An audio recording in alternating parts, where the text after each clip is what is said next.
Entendes o que estás lendo? O podcast que te leva através das páginas da Bíblia, livro por livro, capítulo por capítulo. Uma exposição bíblica emocionante. Aperte os cintos e embarque comigo nesta viagem.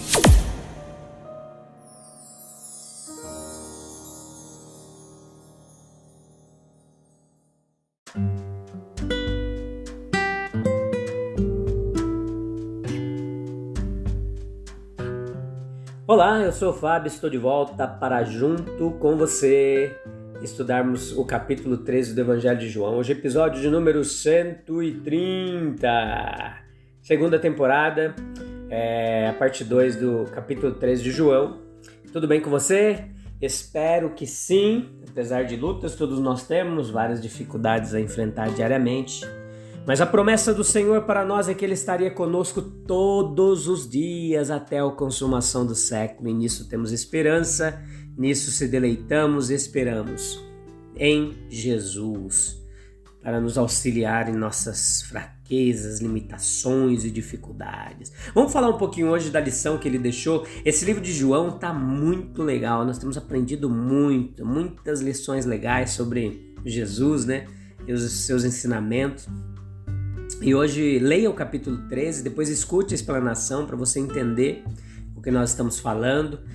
Eu espero o seu contato também através do Entendes _ o que estás lendo lá no Instagram, ou através de e-mail, aí, WhatsApp, tem vários contatos nossos nos streams aí, Spotify e outros. Tem forma de você nos mandar mensagem áudio também, para nós sabermos como essa mensagem tem lhe atingido, tem chegado até você, abençoado sua vida. Beleza? Vamos aprender um pouquinho hoje sobre humildade com Jesus. João capítulo 13, versículo 14. E uma vez que eu, seu Senhor e Mestre, lavei seus pés, vocês devem lavar os pés uns dos outros. Existem certas virtudes que são distintamente cristãs, sim. Entre estas virtudes deve certamente ser considerada a humildade.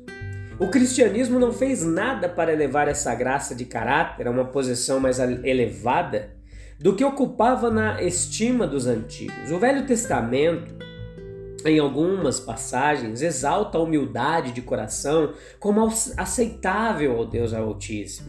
No entanto, isso dificilmente pode ser considerado uma característica até mesmo de hebreus piedosos. Mas por seu exemplo e por seus preceitos, nosso Salvador ele fez muito para encorajar e desenvolver entre seus seguidores em todas as posições da vida essa admirável graça. Cristo não teria se dado ao trabalho de ensinar essa lição a menos que houvesse o perigo dela permanecer esquecida.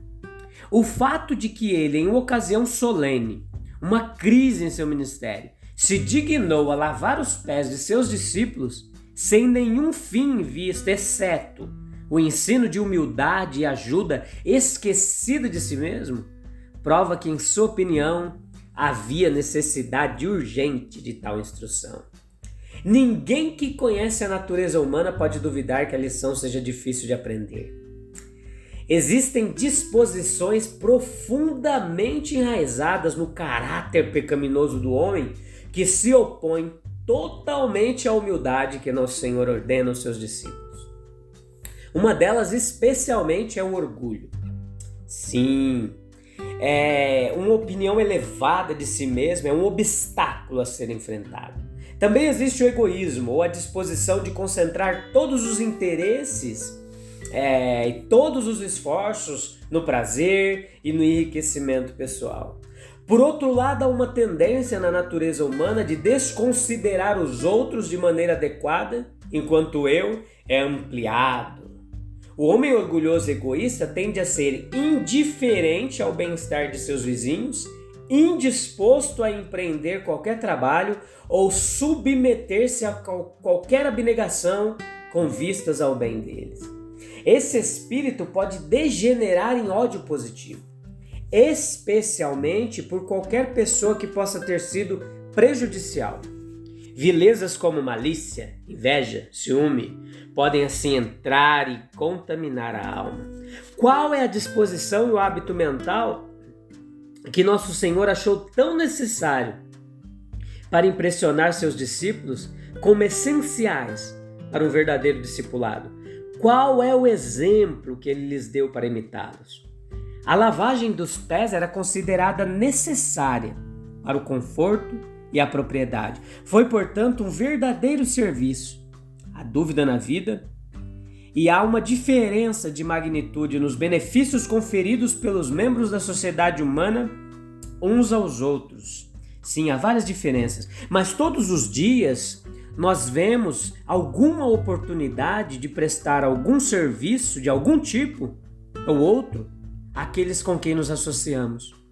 O cristão, na medida em que segue seu mestre, ele aproveitará todas estas oportunidades. Sim, o orgulho de fato aconselhará o seguinte: deixe que os outros o sirvam, está abaixo da sua dignidade ministrar a eles. A humildade oferecerá conselhos muito diferentes. Levem os fardos uns dos outros e cumpram a lei de Cristo. Existem, sem dúvida, muitos motivos, mas um é tão supremo que quase não deixa espaço para qualquer outro, ou seja, no coração do cristão. O exemplo do Senhor Jesus é para ele todo-poderoso, todo-persuasivo. É assim quando pensamos da grandeza natural de Cristo e de sua humilhação voluntária em sua encarnação e ascensão. De toda a conduta de Cristo durante seu ministério terreno, conforme registrado, nos proporciona tantos exemplos de condescendência, compaixão e benevolência. Ele assumiu a forma de servo e viveu como servo. Da obediência de Cristo até a morte de cruz, na qual ele provou a morte por todo homem, se o Senhor da Glória se dignou morrer pelos homens, dificilmente é possível para qualquer discípulo de Cristo prestar serviço a seus semelhantes. O que deve expressar de forma justa a devoção ao Mestre, a consagração ao seu serviço, que ele tem o direito de esperar. É em Cristo que o cristão encontra o motivo e o modelo de altruísmo, humildade e serviço benevolente. A paz de consciência é uma consequência feliz dessa disposição e hábito. O orgulho é a causa da inquietação e da miséria, mas o espírito manso e humilde encontra descanso verdadeiro e duradouro.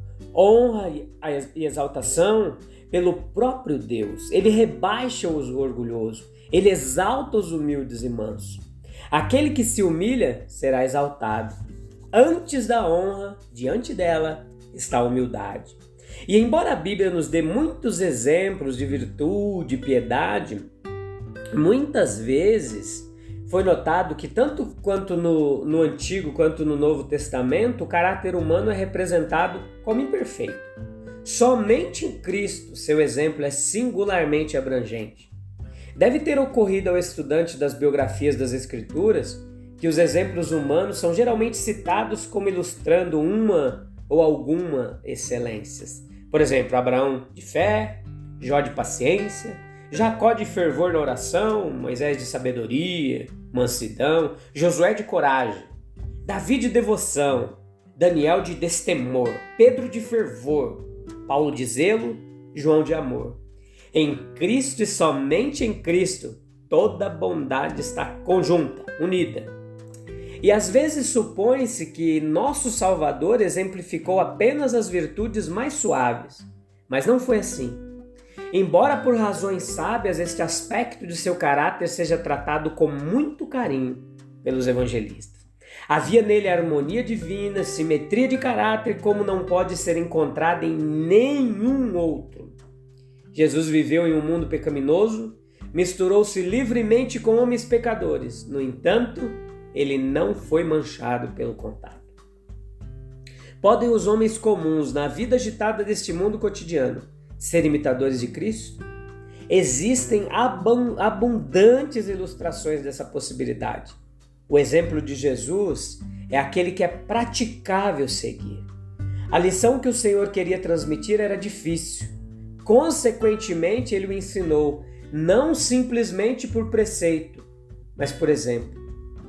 No Salvador não estava apenas uma disposição bondosa, mas um hábito de beneficência ativa. Uma prontidão para perdoar injúrias e para lidar com paciência e tolerância com os de coração lento e antipáticos. Nessas virtudes muito difíceis, há espaço para os discípulos de Cristo imitarem o Senhor Jesus. Assim, o trabalho de copiar um modelo perfeito deve ser um trabalho progressivo, não será concluído aqui. E esse fato aponta para o futuro. A perfeita conformidade deve ser alcançada somente no céu, onde seremos como Ele, pois nós o veremos como Ele é. Nosso Senhor Jesus ensinou, praticou e ordenou. Seu ensino era perfeitamente verdadeiro e sábio. Sua conduta foi perfeitamente boa e correta. Suas instruções eram perfeitamente justas. Sim, suas instruções às vezes eram verbais, às vezes por exemplo, às vezes simbólicas. Cristo ensinou a lição de humildade não apenas por palavras, mas em todo o seu comportamento e conduta. Nem foi tudo isso, pois ele ilustrou sua lição. Agora, colocando uma criança no meio de seus discípulos como exemplo e novamente lavando os pés de seus discípulos, apóstolos, muitos foram os meios que ele usou para imprimir esta e outras lições de excelência moral em seus discípulos. Mas ele sempre insistiu que o verdadeiro discípulo não consistia em um conhecimento, aquele que tinha um conhecimento intelectual de seu ensino, mas aquele que estava e se comportava com alegria e conformidade com a sua perfeita vontade. Como Senhor de tudo, ele procurou colocar toda a natureza embaixo do seu controle. Como seu mestre e Senhor, assegurou-lhes com autoridade que seu verdadeiro bem-estar residia não apenas em saber, mas em cumprir os seus mandamentos. O homem é feito para saber e é seu privilégio e prerrogativa exercer sua compreensão e razão. A verdade está ao alcance do homem, não toda a verdade, mas certamente a mais necessária para o seu bem-estar. De todo conhecimento, nenhum é tão valioso quanto o conhecimento de Deus em Cristo. A verdade mais elevada é apresentada na vida de nosso Senhor, seus atos e palavras, seus sofrimentos e glória. Ele é a grande lição para a humanidade estudar e aprender.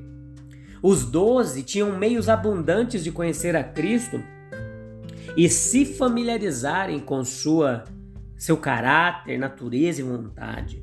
Mas por meio de nossa posse do Novo Testamento, nós temos oportunidades suficientes de aprender de Cristo. Para que nosso conhecimento seja completo, tanto quanto nossa posição permite, devemos estudar o Salvador e sua revelação de si mesmo. Sua declaração de vontade, com reverência e mansidão, com fé e oração. É errado fazer da felicidade o único grande fim de nossa vida. No entanto, a felicidade é um acréscimo misericordioso à vida, um ornamento e uma recompensa apontada por uma providência benevolente.